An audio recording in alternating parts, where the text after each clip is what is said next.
up, we gotta go. Wake up, we gotta go. Oh. This is Mastering Real Estate with Master Sergeant Brian Wignall from the Wignall Group and the F.C. Tucker Company. On this show, we walk you through the process of home buying, maintenance, investing in real estate, and selling your home. Each week, we'll be joined by one of our platoon of local real estate experts to inform us about the various facets of the real estate industry. I'll watch you with my back. Whoa, whoa, whoa, whoa. Whoa, whoa, whoa. Wake up, we gotta go. Wake up, we gotta go. Hello and welcome to Mastering Real Estate with your host, Brian Wignall. And I'm here with my co-host, Matt Lottis from Pillar to Post. And just wanted to take a second to introduce Matt. Matt is the owner of Pillar to Post Home Inspections in Indianapolis. And one of the ways that I found him and how we got to be friends is Matt would travel around and he would do continuing education for real estate agents in the Indianapolis area. And I thought he was so interesting that I actually sat in on a bunch of his classes multiple times just to polish up my skills as a real estate agent and to learn more and more about home inspection. So Matt definitely has what Dave Ramsey would call a heart of a teacher. Oh, hi, Brian. My name's Matt Lottis. I have been in the inspection business now for almost 18 years. And one of the biggest surprises in running this business is that I've found over the years that I actually enjoy the teaching aspect of it more so than almost anything else. So to be able to lead somebody through the home buying process, to be able to lead an experienced broker to understanding something they've never learned before, has really been what I have found most rewarding and actually most interesting about this business. So in large part, that's why we're sitting across a table from each other today talking about the real estate business. Awesome. You know, I think that's one of the things I first really appreciated with you is I could tell that you really enjoyed teaching, and I'm kind of wired similarly. One of the things I loved to do in the Army is I was a drill sergeant for about 10 years of my Army career.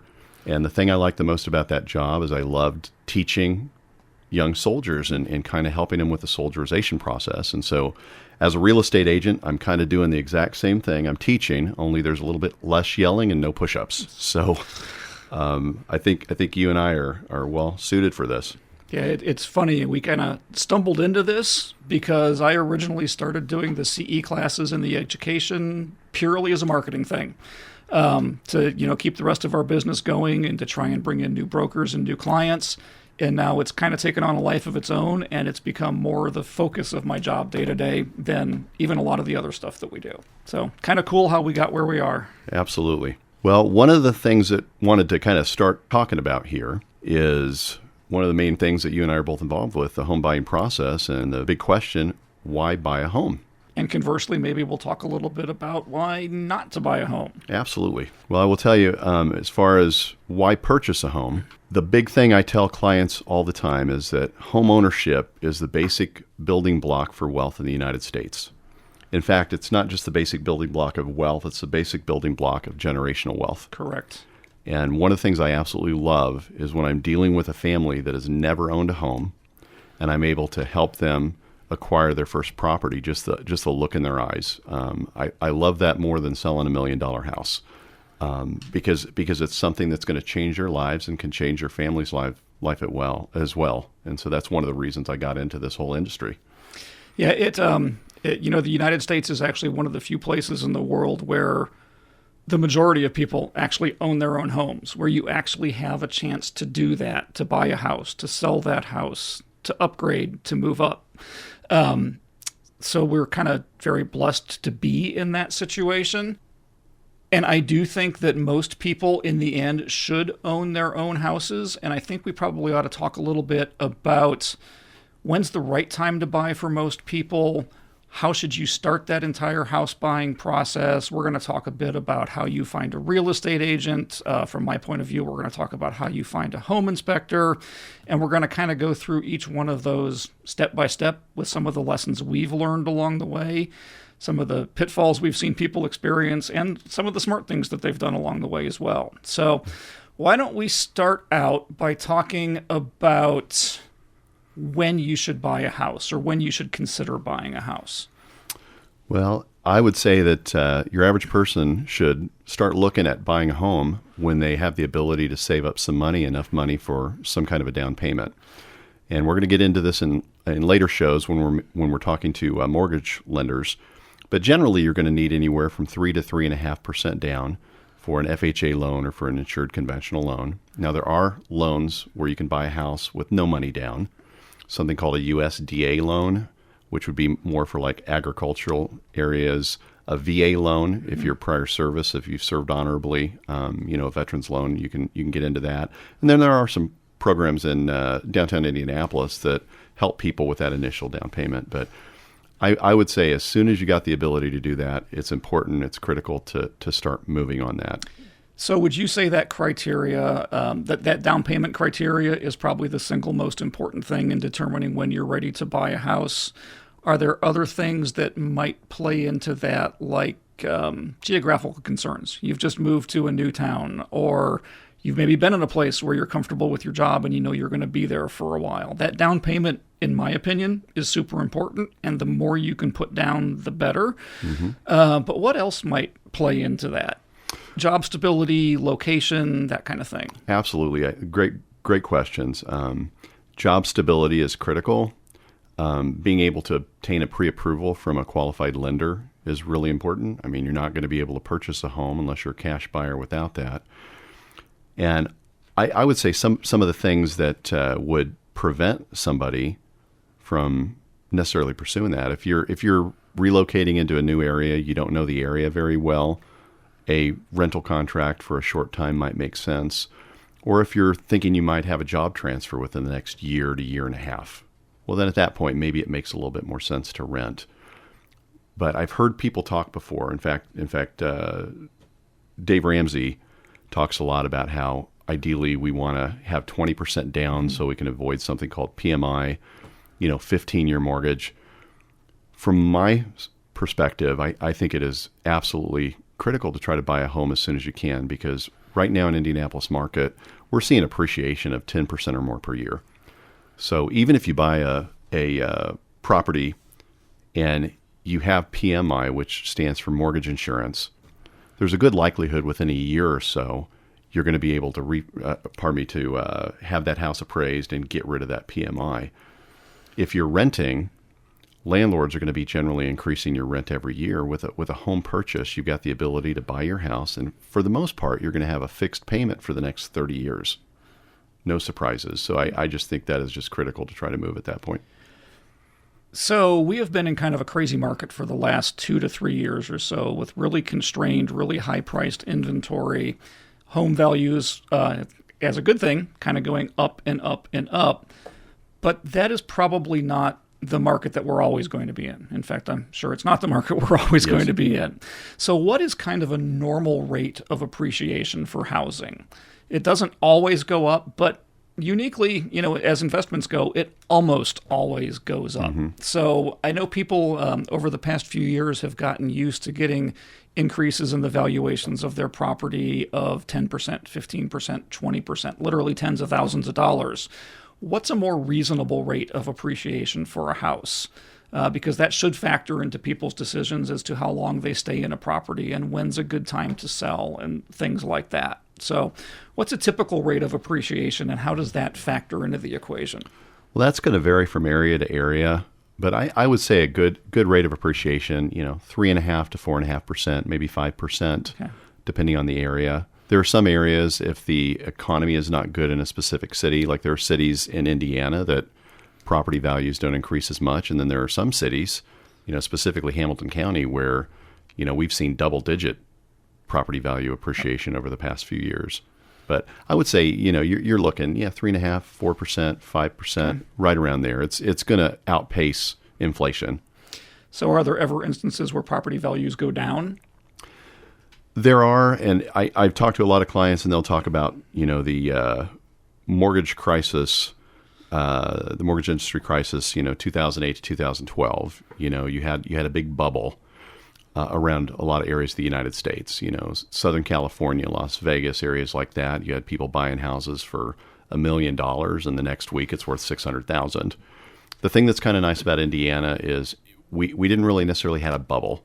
have a bubble. We didn't have a bubble burst even during that worldwide mortgage crisis. Right. Property values kind of stopped appreciating. The market slowed down considerably, but we never really had a situation where somebody was buying a house for $1 million and immediately it's lost half its value overnight. So I think from the standpoint of people buying in Indiana, this is a pretty safe market. So in my mind, the key things to knowing when you're ready to buy a house are having some sort of down payment saved, even if it's a relatively minimal 3%, having some kind of job stability where you know your job is going to be around for a while, and basically just having some stability in life before you're ready to buy a house. So maybe when we come back, we can talk a little bit about when you might not want to buy a house, when you might want to do some more things to prepare and get ready. And kind of where I'm going with this is that over the course of the last 2 to 3 years, we've really seen people leverage themselves to get into houses because those values have shot up so much. Mm-hmm. So maybe we can give folks some information on when to pull back a little bit and be a little bit smarter about that decision to buy a house. So after the break, we'll dig into a little bit about that, and then we are going to talk about when you're ready to buy a house, where do you find a good real estate agent, how do you pick one, and why you should use one. You're listening to Mastering Real Estate with Master Sergeant Brian Wignall and Matt Lottis. We'll be right back.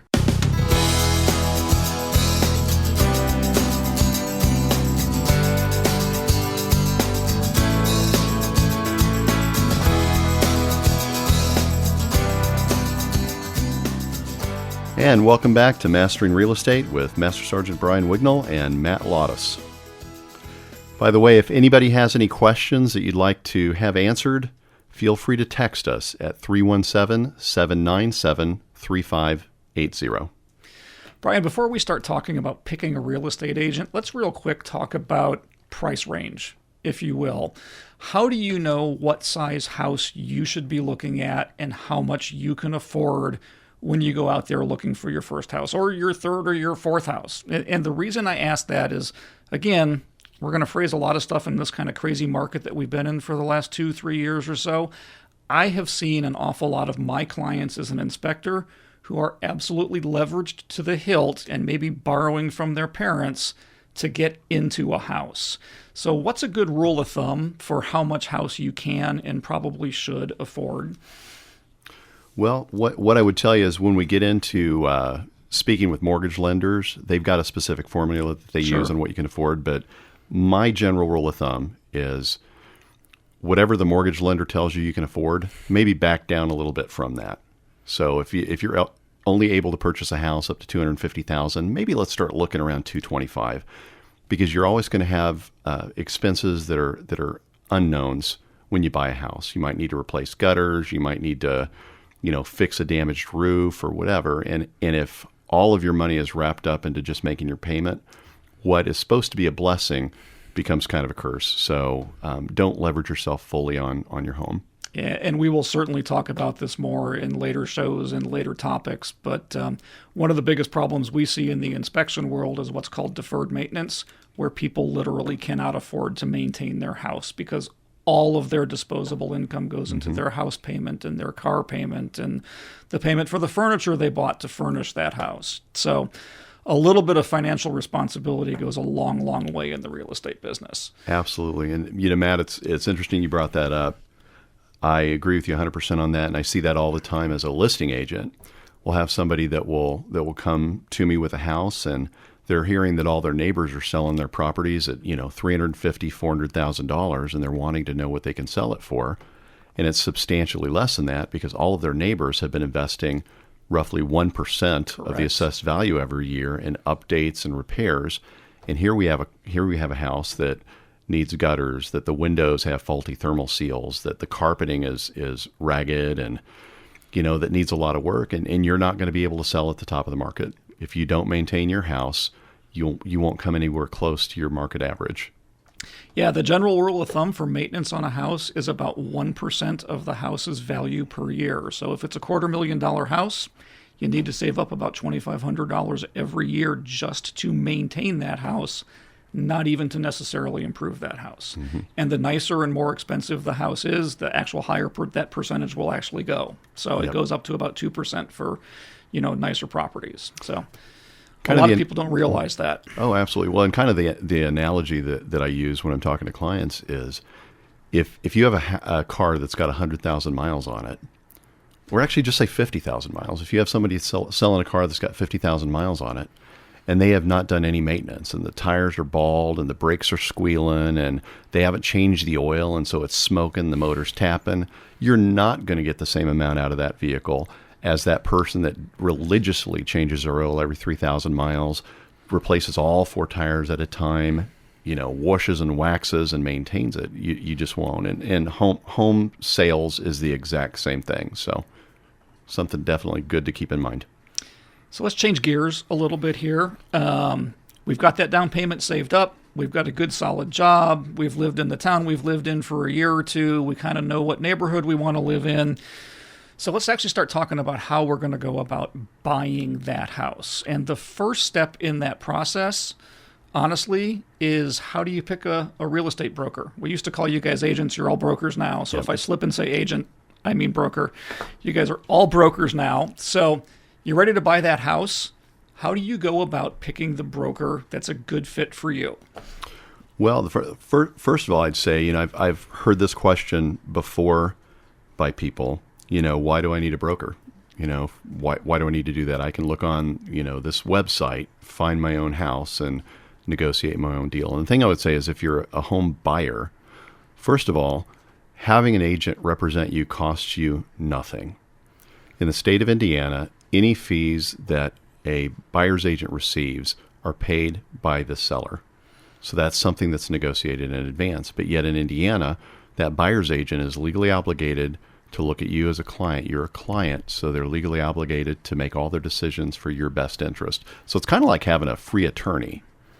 You just need to make sure when you're looking that you pick a good one. So coming at this from a little bit of an outsider's point of view, I've heard that my entire career as an inspector in the real estate world, that having a buyer's agent doesn't cost you anything because the seller pays all the commission for that house. Wouldn't the seller just reduce the price of that house by the amount of the commission they pay to the buyer's agent? So doesn't it really cost you something? Not really, because what happens is if you buy a house that's listed through the MLS in Indianapolis market, through the multiple listings, or the BLC is what we call it, when a listing agent lists a house, they have an agreement with the seller that they're going to pay a specific percentage. That listing agent then comes forward, and then they offer specifically what's called BAC or brokers, I think it's brokers agreement cooperative or whatever. They agree to pay a specific percentage. Whether or not you have an agent representing you, that home seller is going to be paying the same amount. That money's already allocated. It's already allocated, whether you have an agent representing your best interest. The downside with purchasing through the listing agent is at that point it's what's called a limited agency agreement. You do not have someone 100% representing your best interest. They're trying to fairly represent. Whereas if you have a buyer's agent, you have someone, if I'm doing research and I find out on a specific property that these people have already bought another home, so they're making 2 house payments, we might have some additional information to help us negotiate a better price. If there's a divorce that's taking place, other information, they're behind on house payments. There are information that I can share with you as a buyer's agent that I could not share with you if it was a limited agency agreement and I was a listing agent. So the short version, the thumbnail sketch is that money's already allocated, and when you have a buyer's agent, you have somebody expressly looking out for your best interests, which Absolutely. You are not necessarily going to have otherwise.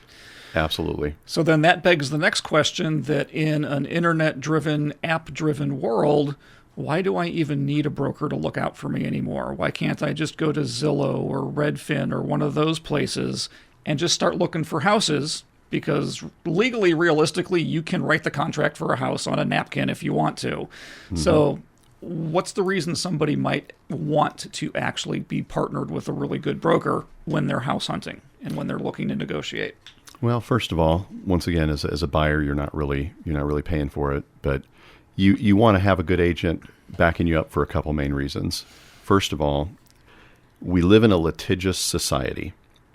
People will sue over spilt milk, And if you don't think that in a transaction between a buyer and seller, if there's not somebody in there that's kind of mitigating emotion, mitigating that whole situation, that you're not going to have a situation where somebody's wanting to sue somebody, you're poorly mistaken. That happens all the time. And if you've got a couple agents that are transacting, first of all, you're going to have somebody that's negotiating on your behalf, but there's also an insulator there between the buyers and sellers. There have been multiple situations where I've got a buyer or seller that's mad as a hornet, and part of my job as an agent is to try to get you as a client what you want. And if you want that house, sometimes I've got to work with kind of slowing things down and calming down emotions and taking emotion out of the transaction. So I think that's one of the big reasons. And I would say even with new construction, a lot of people don't realize this. You can have a real estate agent working on your behalf as a buyer's agent with new construction, and once again, it still does not cost you a dime. Builders in advance will offer real estate agents, buyer's agents, fees for bringing buyers to them, and that comes out of their marketing budget. So it's not like you'll save anything not having an agent represent you, but having an agent represent you can help you even with a builder, because when you're dealing directly with a builder, you're not a client, you're a customer. And you can have just as many houses with a brand new home and a builder as you can have with an existing home. And we see that in the inspection side of the business every day, especially the way the market's been over the last few years. Builders have kind of been in the driver's seat as far as dealing with their own customers is concerned. And it has not been uncommon for us to see a builder say, you know what, we're just not going to fix that because we know there's three other people waiting to buy this house. So having somebody, again, to kind of professionally negotiate and intercede on your behalf, whether it be a broker like Brian or whether it be an inspector like me, and yes, you absolutely should have new construction inspected. In fact, several times along the way, we'll talk more about that in another show, is really beneficial. So it's a little bit of a tangent, but just because you're building and buying a new house, don't circumvent the process. Just because it's new and nobody's ever lived in it before doesn't mean it's not going to have problems from both a physical standpoint and from a negotiation and real estate kind of standpoint. Absolutely. 100% agree with you. Having that person negotiating on your benefit or on your behalf is extremely important. And there have been multiple situations where, I'll go in if a client, I just had this situation about a year and a half ago. Client went in, negotiated their best price on a house through a larger production builder in the area. They got the best price they could. Then their dad, who I went to high school with, said, "No, you need to go through Brian. You need to talk to Brian, have him go in with you." So I went in, and I was able to negotiate a little bit better deal. They were able to get some free appliances that they normally wouldn't have gotten. I was able to get the builder to lower the price a little bit, because when I'm going in there and I'm negotiating with a production builder, I'm not just negotiating for one house. I might have sold 10, 11, 12 houses with them last year. They're going to want me to be really happy. So, yeah, we've worked with agents before that have literally sold 10 or 15% of the houses in that neighborhood because they have a good working relationship with that builder, and they can help smooth out any bumps that come along.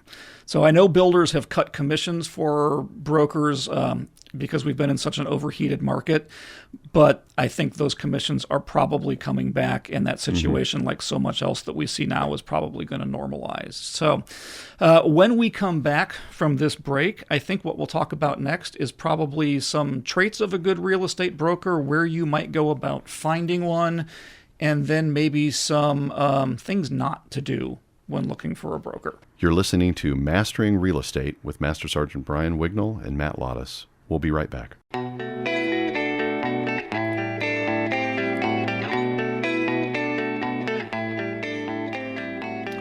And welcome back to Mastering Real Estate with Master Sergeant Brian Wignall and my co-host Matt Lottis with Pillar to Post Home Inspections. Now, this segment we're going to be talking about traits of a real estate agent, how to find a good real estate agent. Hopefully good traits of a real estate agent and how to find a good one. Now, before we get into that, though, I would say if anyone has any real estate-related questions, whether it deals with home inspection, finding a home, selling a home, feel free to text us at 317-797-3580. So, Brian, let's talk about how you go about finding a good broker to represent you when you're ready to buy a house. Because after almost 18 years in this business, I've worked with some not so great agents. I've worked with a lot of okay agents, and I've worked with some really great agents. A lot of folks probably don't realize this. Brian is still a reservist and actually just got back from a deployment in Iraq, correct? Yes.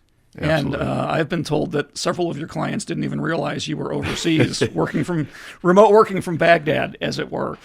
Yeah, during Desert Storm, Desert Shield timeframe, from what I was told, the soldiers over there only had the ability to use a satellite phone and have a 45-minute phone call once a week.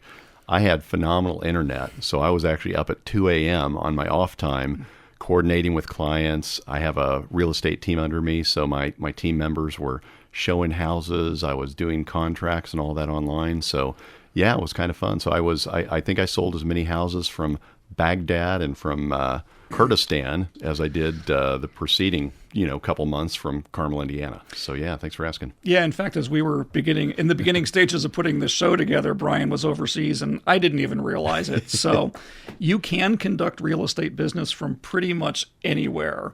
But what Brian was doing is the sign of a good broker. So let's delve into that a little bit. Let's talk about what are some of the signs or what are some of the things you should look for to pick a good broker, somebody who actually wants to serve their clients day in and day out versus somebody who just wants that commission check at the end of the process. So what are some of the do's, and then we'll talk about what are some of the don'ts.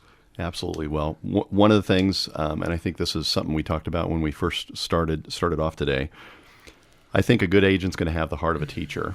They're going to have the time and the margin to sit down, slow their pace down a little bit, and kind of explain the process to you. Because buying a home is generally the most expensive financial decision that you will make in your life. And so having somebody that's got the time and ability to kind of talk you through the process, I think is really important. Second thing that I think is just as important is availability.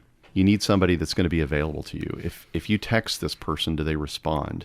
If you call them, do they get back with you? Because if they're not getting back with you when they're trying to gain you as a client, what do you think they're going to do when they list your home or when you're searching for a home? You need to have somebody that's very responsive. We live in a time period where the real estate market in this area is very, very fast. And so you need an agent that's going to be very fast and very responsive. So in today's kind of hyper-available world, we're all sitting here with our phones with text messages and Slack and all kinds of different ways for people to get a hold of us. Can there be a misplaced expectation that somebody should be able to text you at 3 o'clock in the morning and get an answer?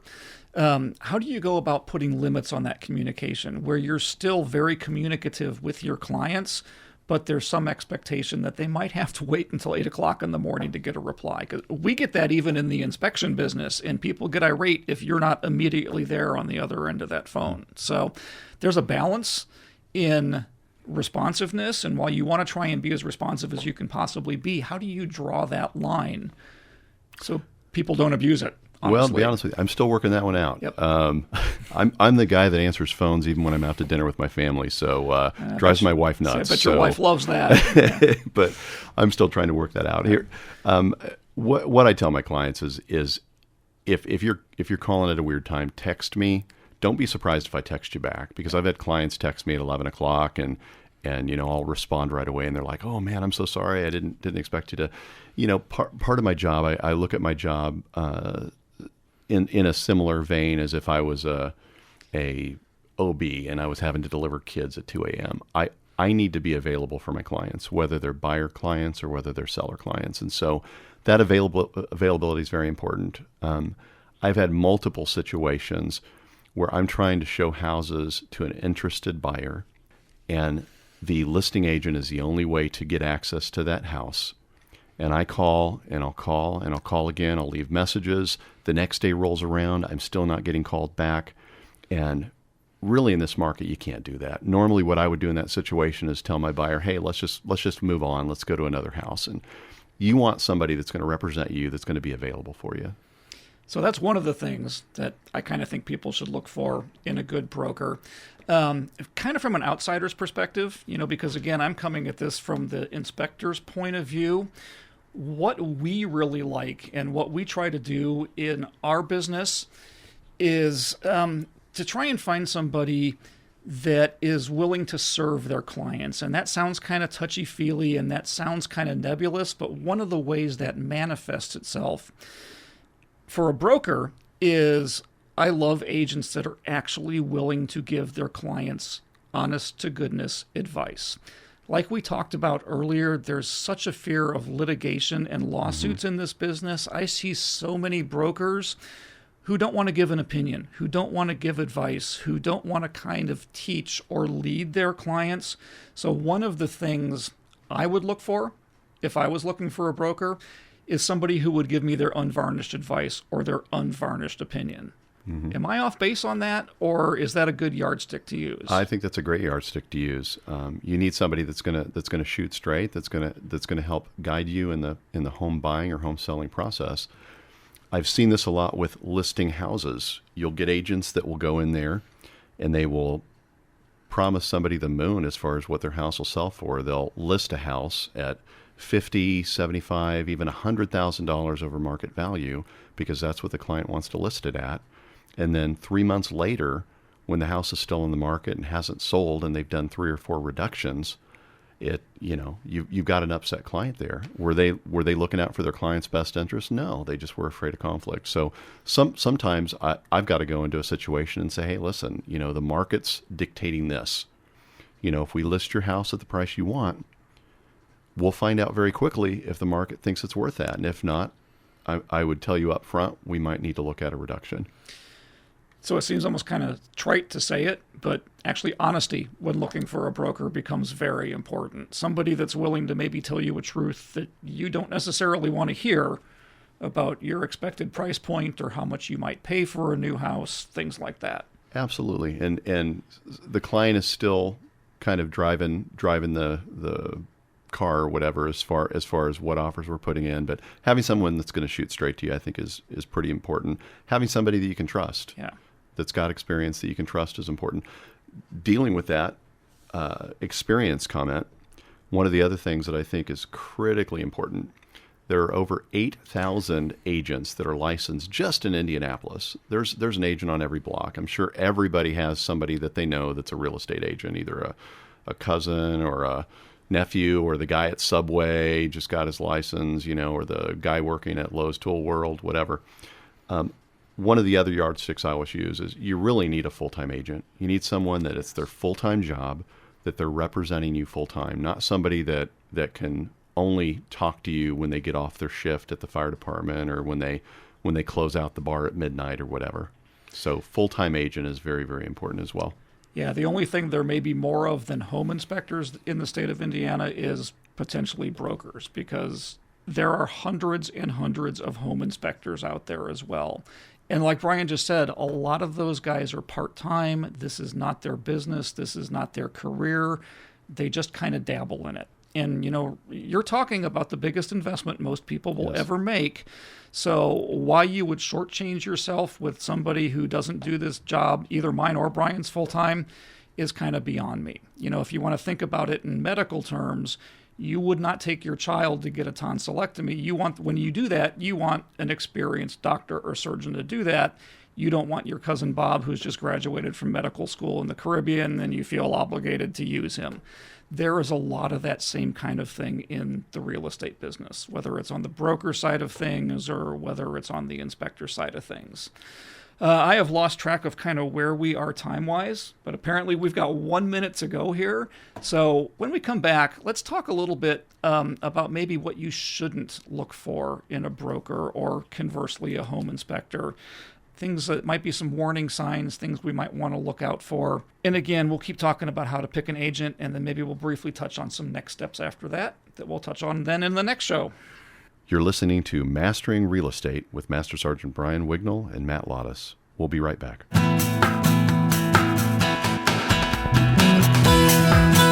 And welcome back to Mastering Real Estate with Master Sergeant Brian Wignall and Matt Lottis. So we just talked about what to look for in a good broker. let's kind of flip that a little bit and talk about maybe some warning signs or things that should steer us away from somebody. And the first one of those that comes to my mind, because we also see this in the inspection business, is relatives. So unless from my perspective, unless you have a relative who is actually a full-time home inspector working in the part of town that you're buying that house in and familiar with those houses, you should probably steer away from using a relative as your inspector. And in fact, I would probably say you should probably steer away from using that relative as your inspector regardless, because if the worst happens and they quote unquote miss something or something happens with the house, it's going to make for some awful uncomfortable Thanksgiving and Christmas dinners for a while. I would imagine the same thing is probably true from the broker's perspective. Absolutely. I've had multiple situations where somebody decides to use, little cousin Billy because he just got his license. And keep in mind, like we talked about, buying a home or selling a home is generally the most expensive transaction that somebody will make. And so you want somebody that's going to be ultra qualified when they're dealing with that. And like you said, Matt, just dealing with the home inspection thing, you don't want a situation where you're working with an agent that's a relative or, your best friend from high school or whatever that's not ultra experienced, because that can make that relationship kind of tenuous. So absolutely, I agree with you. So experience is definitely one of those things you should look for. And in my side of the business, I've been kind of thinking about this as we've been talking about it. And, I would roughly define that as no less than 1,000 inspections, been in business for a couple of years doing this full time. It's relatively easy because I've been doing this so long to put some numbers to that.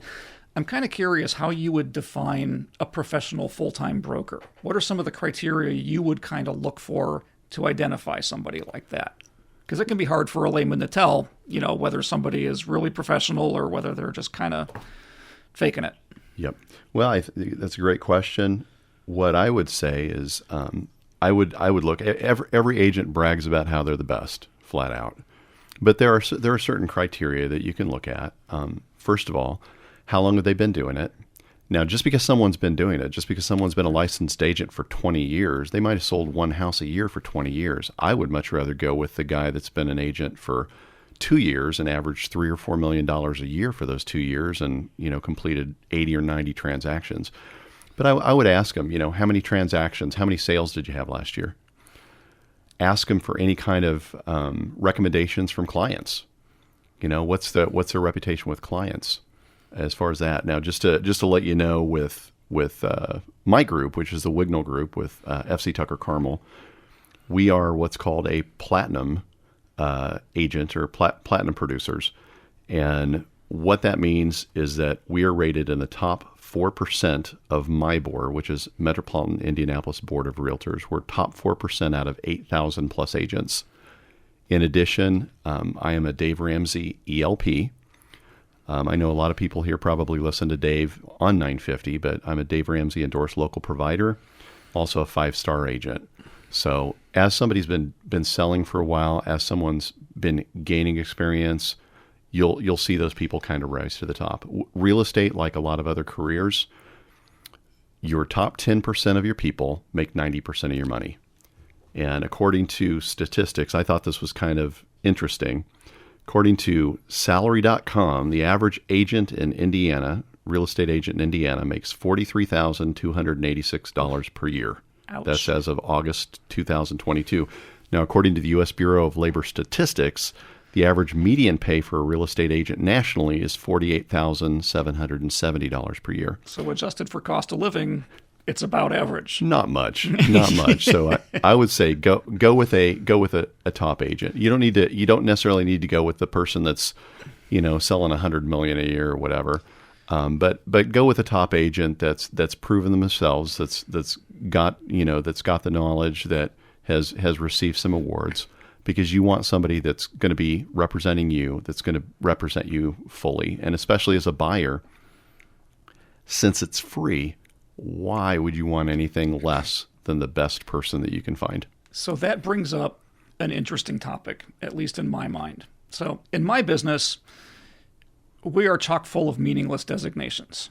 You can go out there and get all kinds of little 3-letter acronyms to attach after your name on a business card. I see brokers with lots of 3-letter designations attached after their name on their business card. So the first question is, do any of those designations actually really mean anything? And then I guess the follow-up question would be, I see a lot of brokers out there tout the amount in millions of dollars of real estate that they've sold over the year. And that seems a little disingenuous to me because it might be 1 or 2 really big houses, or it might be a much broader cross-section of houses. So do those designations mean anything?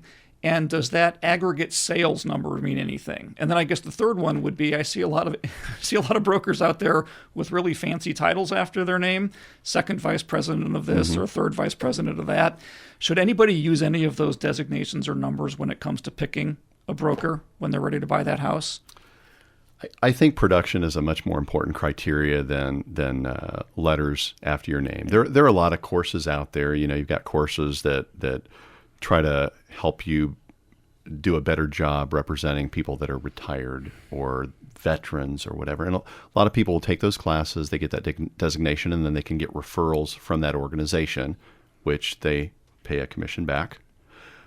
So I don't think those are bad, but I think you need to look at the person you're dealing with and how good of a negotiator are you dealing with. If you've got somebody that's a good negotiator that's looking out for your best interest, I think you're doing well. And the other thing is how collaborative. Agents, from my experience, fall into 1 of 2 categories. You'll have people that are more collaborative. You'll have people that are adversarial.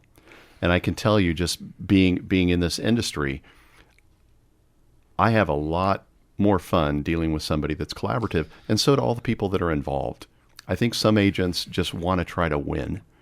And the problem with having that kind of mentality is when you just have to win, that means somebody has to lose. And I know when I'm dealing with clients, it's very easy for emotion to get involved, and you really need someone that's collaborative that can kind of mitigate that emotion, because this is an important purchase for buyers, and this is your baby when you're selling your house. This is a house you raised your family, in, and so there's a lot of moving parts there. So having somebody that's a good negotiator, that's collaborative, is really important. And if your agent is one of those I've got to win people, might sound good, but might not help you in a situation where relationship is key between agents. Yeah, a good negotiation is where everybody walks away a little bit disappointed and only got some of what they wanted. And absolutely. We'll talk about that more when we talk about, negotiating after the inspection. So as you were saying that, I was thinking that ultimately what probably determines whether you are retaining a good broker to help you out may be personality fit with you as a buyer almost more than anything else out there. So how important is that personality fit, that you be, simpatico with your buyers and that everybody's kind of on the same page as this process progresses? Well, I think that's critical. You need to trust the person you're dealing with, but you got to want to communicate, and you want to have a real collaborative relationship with your agent. And so I think, and there are some people that mesh better than others. So I don't think it's a bad idea to interview a couple agents. Yeah. Find out who you're able to kind of mesh with when you're searching. And just as an aside, the same thing is absolutely true about the inspection business. We go out of our way to try and find out what our clients' needs are and to meet those needs. But we may not mesh well with certain people out there, and they may very well be better off with another inspection company. In fact, I can tell you that's the truth, because I'm sure you've dealt with some difficult clients over the years where no matter how hard you try, you just know you're not going to be simpatico and you're not going to get along. So that personality fit strikes me as probably one of the single most important things, if not the most important thing, to go along with the experience and the honesty and everything else that we've talked about. Absolutely, I agree. I've had it's a similar situation. I've had some clients where I'm picking up something right away, and it's like, I might not be the best agent to work with you. Here, let me recommend you to someone that might be a better fit. Yeah. Now, real quick, if anybody has any questions for Matt or I, text us at 317-797-3580, and we will either respond to you right away or we will carry that over and respond on our next show. One last thing here, guys, before we go, since we are kind of coming up against the clock. I think both in my business and in Brian's business, it's important to say that you are probably not going to get the best service either from your inspector or your broker if you go with the cheapest guy out there. So for me, that translates as kind of the cut rate inspector guy that will do any house for $250. For Brian, I would imagine in his business that probably translates to flat rate brokerages or flat fee brokerages, something like that. But I hate to have to keep saying it, but in today's world, it seems like we have to. Quality costs, and when you're making the single biggest investment of your life, it's worth paying a little bit more to ensure that you're getting quality service. Absolutely. You know, the old axiom, you get what you pay for, that is really true. And when you're listing your house as a buyer, you're not really paying anything, but as a seller, I've seen so many situations with a seller where they go with the cheapest guy they can find, and they leave tens of thousands of dollars on the table just based on an inability to negotiate by the seller, the property being priced incorrectly. There are a lot of things that a quality agent can do to sell your house and sell it at the top of the market. And if you're going with a cut rate broker, they're going to be cutting a lot of times the way they market your house. And that's one of those things, you don't want to save a nickel and spend a dollar. That happens a lot. This is Matt Lottis with Pillar to Post. And this is Master Sergeant Brian Wignall with the F.C. Tucker Company.